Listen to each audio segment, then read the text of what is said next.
introduce myself. So, hi, Mr. Alatorre. My name is Christina Sire. This is my informative speech about putting a U.S. woman on the $10 bill for Iowa State University.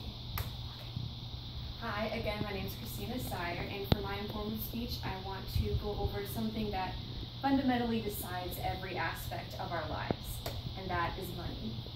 It is the holy mecca that decides whether you can afford that glorious meal at Red Lobster with the free Cheddar Bay biscuits, or if you have to slum it at McDonald's.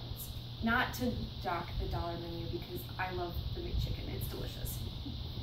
Now, I'm sure a lot of you have heard about how the U.S. Treasury is talking about putting a woman on the U.S. $10 bill. However, I'm sure you guys don't know the backstory.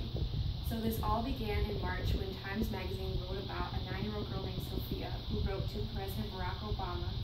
And this started because she had just completed a class project on Anne Hutchinson, and she asked him as to why there are no women on U.S. dollars or coins. And our beloved president belatedly responded saying how impressed he was with her and her list that she sent him with all the women she believed was worthy of being on the U.S. dollar bill. So since then, a campaign has been started called Women on 20, or W20, to replace Andrew Jackson on the $20 bill. And this idea was to redesign before 2020, which is the 100th anniversary of the 19th Amendment, or the end of sex discrimination once and for all, as far as voting is concerned.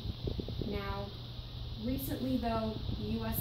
Secretary of Treasury has announced that they will be redesigning the $10 bill instead. So they will be having Alexander Hamilton, who is currently on the $10 bill, and putting a woman alongside him.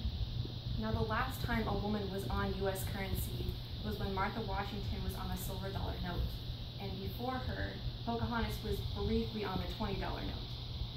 Currently today, the only women on U.S. currency are Susan B. Anthony, Sacagawea, and Helen Keller, and they are only on coins that aren't even currently being distributed. So I think you can say that our turn is definitely overdue.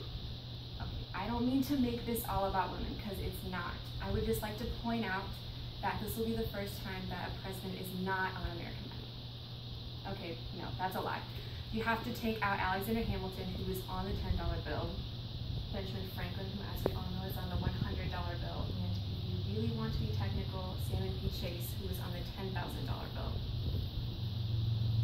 So this is going to be a huge deal because, as we all know, we are still waiting for our first woman president, Hillary Clinton, 2016, and you all know what's up. I really wanted to win. And this is just going to be such a huge deal because it'll show people that you don't need to just be a president to be on the U.S. dollar bill. Now, going back to Sophia's list, Rosa Parks sat down on a bus bench on December 1st, 1955, not knowing that she would inspire so many people to end segregation. Emily Dickinson is a legend who inspires us through her wildly popular poems that, ironically, were not so popular during her lifetime.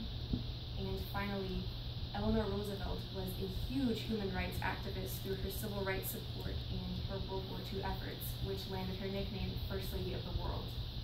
These are just a few of the famous women on Sophia's list, and even fewer of the women deserving of this recognition.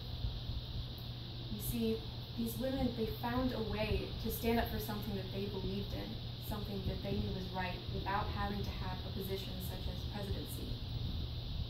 I think that you can see this, yes, as a huge step for womankind, because it is, but also as a chance to show people that they don't need a title in order to be remembered. I think when people look down at this brand new $10 bill, they might think, you know, maybe I can do something just as great. Maybe I can win the Nobel Prize, or be the voice of a new literary revolution. Maybe I can stand up for someone else's rights, and maybe, just maybe, I can be brave enough to stand up and talk when no one else can. Because this isn't just about putting a woman on a piece of flimsy paper.